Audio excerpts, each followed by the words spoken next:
నమస్తే, నేను మీ జాహ్నవి. మనతో ఉన్నారు మన వనజ రామిశెట్టి యొక్క ఆరోగ్యానికి సంబంధించి మనకి ఎలాంటి సమస్యలు ఉన్నా చక్కటి హోమ్ రెమెడీస్ మనకి ఎప్పటికప్పుడు అందిస్తూ ఉంటారు కదా వనజక్క. మరి ఈ రోజు కూడా ఒక చక్కటి సొల్యూషన్ వనజక్క మాటలు అడిగి తెలుసుకుందాం. నమస్తే వనజక్క. నమస్తే మా జాహ్నవి. వనజక్క, వెరీ రీసెంట్గా నాకు పొద్దున్న లేవగానే నీరసంగా ఉంది అన్నప్పుడు మీరు వెంటనే అన్నారు vitamin B12, vitamin D deficiency ఉండొచ్చు అని.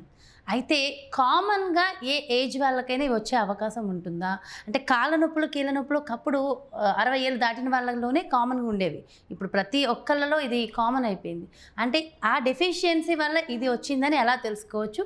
దీనికి ఏమైనా హోమ్ రెమెడీస్ ఉన్నాయా? డెఫినెట్గా మొన్న వచ్చినప్పుడు కాదు, చాలాసార్లు అంటాం అక్క కాళ్ళు నొప్పి వేస్తున్నాయక్క, మార్నింగ్ పూట లేకపోతే వేయట్లేదు, ఫ్రీక్వెంట్గా హెడేక్ వస్తుంది, లేకపోతే ఒక్కొక్కసారి వామిటింగ్ సెన్సేషన్. ఇవన్నీ నేను నీ దగ్గర విన్నాను. నీతో పాటు మా ఇంట్లో ఉన్న వాళ్ళు కూడా చాలాసార్లు చెప్తూ ఉంటారు, నా ఫ్రెండ్స్ అలా ఏంటి ఎప్పుడైనా ఫోన్ చేస్తే కాస్త వీక్నెస్ అనిపిస్తుంది అది ఇది.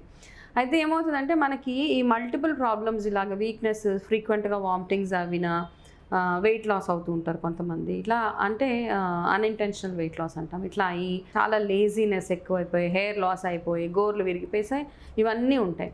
అయితే కామన్గా అందరూ ఏమంటారు, నీకు ఐరన్ డెఫిషియన్సీ ఉంది, నీకు కాల్షియం డెఫిషియన్సీ ఉంది. సో మనం అక్కడి దాకే చూస్తున్నాం అనమాట.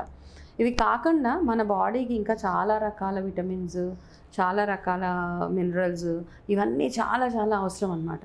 అయితే మనకి ఎటువంటి విటమిన్ వల్ల ఏది బాగుంటుంది, ఏ ప్రోటీన్ తింటే మనకి, ఇప్పుడు ఫర్ ఎగ్జాంపుల్ కొలాజన్ ఉంటే మన స్కిన్ బాగుంటుంది అంటాం. సేమ్ థింగ్ మన బాడీలో ఇట్లాంటి రకరకాల పెయిన్స్ వచ్చినప్పుడు ఫస్ట్ థింగ్ చాలామంది వెళ్ళి డయాబెటిక్ టెస్ట్ చేయించుకుంటారు. అదే పనిగా కాళ్ళ నొప్పులు వచ్చేస్తూ ఉంటాయి, కీళ్ళ నొప్పులు వచ్చేస్తూ ఉంటాయి, లేకపోతే 100 రకాల టెస్ట్లకు వెళ్తారు, పదే డాక్టర్ల దగ్గరికి వెళ్తారు, చాలా యాంగ్జైటీ ఫీల్ అయిపోతూ ఉంటారు. అవన్నీ కాకుండా మనకి చిన్న ఏజ్లోనే, అంటే ఫస్ట్ రూల్ ఏంటంటే మన లైఫ్ స్టైల్ ఎట్లా ఉంది అన్నది ఫస్ట్ మనం అనాలిసిస్ చేసుకోవాలి. ముందు డాక్టర్ దగ్గరికి వెళ్ళే కంటే ముందు మనం ఆలోచించాల్సింది, మనం చేయాల్సిన హోంవర్క్ ఏంటంటే, మనము ఎలాగా మన లైఫ్ స్టైల్ అంతా బాగుందా, మనం తినే ఆహారాలలో ఎటువంటి ఆహారం మనం తింటున్నాము, మన రోజు యాక్టివిటీ ఎట్లా ఉంది, మన షెడ్యూల్ ఎట్లా ఉంది, ఫిజికల్ యాక్టివిటీ సరిగ్గా ఉందా లేదా, ఈ ఎండలో ఎంతసేపు ఉంటున్నాము, నేను తినే ఆహారంలో ప్రతి ఒక్కటి యాడ్ అయి ఉందా, నట్స్, ఫ్రూట్స్, ఆకుకూరలు, పప్పులు, కూరగాయలు, నాన్ వెజ్ తినే వాళ్ళైతే నాన్ వెజ్ ఉన్నదా, ఇవన్నీ చూసుకుని ఇవన్నీ బాగున్నాయి అనుకున్నప్పుడు అప్పుడు మనం డాక్టర్ దగ్గరికి వెళ్ళడం. చాలా కామన్ కేసెస్లో ఏమవుతుంది అంటే అదే పనిగా మనకి కాళ్ళ నొప్పులు, మజిల్ పెయిన్స్ అంటాం, చాలా వీక్ మజిల్స్ ఉంటా, వామిటింగ్స్ ఫ్రీక్వెంట్గా అయినా, మాటికి ఒకసారి హెడేక్ వచ్చేసి మనకి ఫ్రీక్వెంట్గా హెడేక్స్ వచ్చేస్తూ ఉంటాయి. సో ఇట్లా ఇవన్నీ వస్తున్నాయి అంటే దానికి మెయిన్ రీజన్ మన బాడీలో విటమిన్ డెఫిషియన్సీస్ ఉన్నాయి అని అర్థం చేసుకోవాలి మనం. అయితే ఆ విటమిన్ మెయిన్ రీజన్స్ ఏంటి, B12 deficiency plus D vitamin, ఈ 2 డెఫిషియన్సీస్ ఉన్నప్పుడు దీనివల్ల ఏమవుతుందంటే మనకి మూడ్ స్వింగ్స్ కూడా అవుతూ ఉంటాయి. చాలామందికి మూడ్ స్వింగ్స్ అంటే నాకేదో మెనోపాజ్ అయిపోతుంది, లేకపోతే పీరియడ్స్ ముందు నాకు మూడ్ స్వింగ్స్, అవన్నీ కాదు.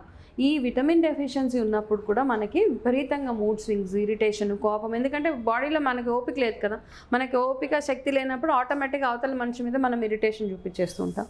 సో ఇవన్నీ ఉన్నప్పుడు మనం ఫస్ట్ చేయాల్సింది వెళ్ళి విటమిన్ చెక్ చేయించుకోండి. విటమిన్ డెఫిషియన్సీస్ ఏమేమి ఉన్నాయి మన బాడీలో అని ఫస్ట్ చెక్ చేసుకొని దాని తర్వాత దానికి కావాల్సిన ఆహారం తీసుకోవడానికి ట్రై చేయండి.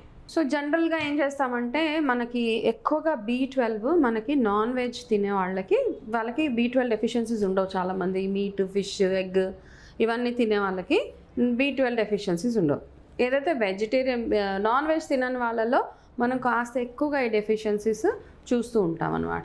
అయితే అక్క, మరి నాన్ వెజ్ తినే వాళ్ళలో మీరు చెప్పారు విటమిన్ B12 పెంచుకోవడం కోసం ఏం చేయాలి, మరి వెజిటేరియన్స్లో మరి విటమిన్ B12 పెంచుకోవాలంటే ఏం చేయాలి? కరెక్టే కదా, మరి ఓన్లీ నాన్ వెజ్లోనే ఉన్నాయి అంటే చాలామంది తినరు నాన్ వెజ్. అండ్ ఈ మధ్య కాలంలో చాలామంది వెజిటేరియన్కి షిఫ్ట్ అయిపోతున్నారు. అయితే వెజిటేరియన్లో కూడా చాలా చాలా B12 ఉన్న ఫుడ్స్ చాలా ఉన్నాయి. సో వెజిటేరియన్స్ ఎవరైతే ఉన్నారో ఫస్ట్ చీజ్ దొరుకుతుంది, మనకి చీజ్ ఉంటుంది వెన్న, అది దాంట్లో ఒకటి. బచ్చలాకులో ఎక్కువగా B12, అండ్ వేరే ఆకుకూరల్లో కూడా ఎక్కువగా B12 ఒకటి ఉంటుంది. అండ్ మన మష్రూమ్స్ అంటాం, పుట్టగొడుగులు అంటాం, వాటిల్లో కూడా అది చాలా ఎక్కువగా B12. అండ్ మనం తినే నట్స్, ఫ్లాక్స్ సీడ్స్, బాదం, వాల్నట్స్, వీటన్నిటిలో ఎక్కువగా మనకి B12 ఉంటుంది. కాబట్టి మనము రెగ్యులర్గా ఎవరైతే వెజిటేరియన్స్ ఉన్నారో వాళ్ళు ఎక్కువ పాలు ఎక్కువ తాగడము, అండ్ పాలల్లో కూడా కొంచెం ప్రాబ్లం ఉంది. కొంతమందికి B12 కానీ పాలు తాగినప్పుడు వాళ్ళకి లాక్టోస్ ఒక ఏజ్ వచ్చిన తర్వాత మనకి పాలు అరగదలు తగ్గిపోతూ ఉంటుంది, లాక్టోస్ ఇంటాలరెన్స్ వచ్చేస్తూ ఉంటుంది. సో అట్లాంటప్పుడు ఏం చేస్తారంటే పాలకు బదులుగా నేను చెప్పిన బచ్చలాకు రెగ్యులర్గా తీసుకోవడము, మెంతాకు రెగ్యులర్గా తీసుకోవడం, ఆకుకూరలు అన్నీ మెయిన్ ఇంపార్టెంట్గా బచ్చలాకు ఒకటి, బీట్రూట్ ఒకటి, దాంతోపాటు మనకు వాల్నట్స్ ఒకటి, మష్రూమ్ ఒకటి, ఇవన్నీ రెగ్యులర్గా మీరు తినే అంటే వారంలో అట్లీస్ట్ ఈ 4-5 ఐటమ్స్, అరటిపళ్ళు ఒకటి, ఇవన్నీ మీరు రెగ్యులర్గా తినేటట్టు చూసుకుంటే కనుక, అంటే రెగ్యులర్గా ఉండాలి. మనము ఒకరోజు తినగానే మనకి B12 వచ్చేస్తుందా అంటే అలా రాదు కదా. కాబట్టి మీరు మార్నింగ్ తినే మీల్ మంచి హోల్సమ్గా తినండి. చాలామంది ఏంటంటే తినే దగ్గర చాలా కక్కుర్తిగా తింటూ ఉంటారు, ఎందుకో లావ్ అయిపోతాం లేకపోతే ఏదో అయిపోతుంది అరగదు, అలా కాదు. మీరు మంచి పుష్టిగా తినండి. కానీ తినే దగ్గర రూల్ ఏంటి అంటే మనం పెట్టుకునే ప్లేట్లో ప్రతి ఒక్కటి ఉండాలి. ఒక పూట ఆకుకూర తినాలి, ఒక పూట సూప్ తాగాలి, ఒక పూట పచ్చి కూరగాయలు, ఇలా మిల్లెట్స్ అని ఇవన్నీ తిన్నప్పుడు మీరు చేయాల్సిందల్లా ఏంటంటే ఎక్కువగా ఫుల్గా తినేయకుండా మీరు తిన్న కొంచెం అంటే మీకు ఆకలి వేస్తుంటే ఒక వంతు వదిలేసేయండి కడుపులో, జస్ట్ అలా. అది గుడ్ రూల్ అనమాట. అట్లా చేస్తున్నప్పుడు మనకి అరుగుదల బాగుంటుంది, దాని తర్వాత వెయిట్ గెయిన్ అయిపోతాం, ఇవన్నీ ఏం ఆలోచించద్దు.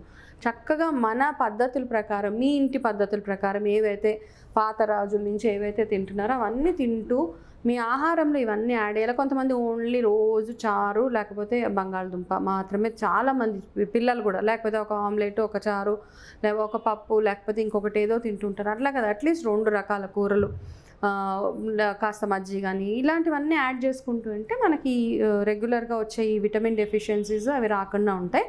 అండ్ డి విటమిన్ డెఫిషియన్సీ కూడా చాలామందికి తెలుసు. ఎక్కువసేపు ఎండలో ఉండి మనం యాక్టివిటీ అంటే ఎండలో నడవడం, ఎండలో వెళ్ళి కూర్చోవడం ఒకటే కాదు, ఎండలో వెళ్ళి నడవడము, కాస్త ఎక్సర్సైజ్ చేయడం, ఇట్లాంటివన్నీ చేస్తూ ఉంటే. అండ్ మోస్ట్ ఇంపార్టెంట్గా చాలామంది అరటిపండు తినడానికి ఆలోచిస్తూ ఉంటారు. రెగ్యులర్గా మీరు అరటిపండు అట్లీస్ట్ వారంలో ఒక 4 సార్లు అరటిపండు తినొచ్చు, అన్లెస్ మీకు ఆస్తమా ఇలాంటివి అన్నాళ్ళు అవాయిడ్ చేయండి.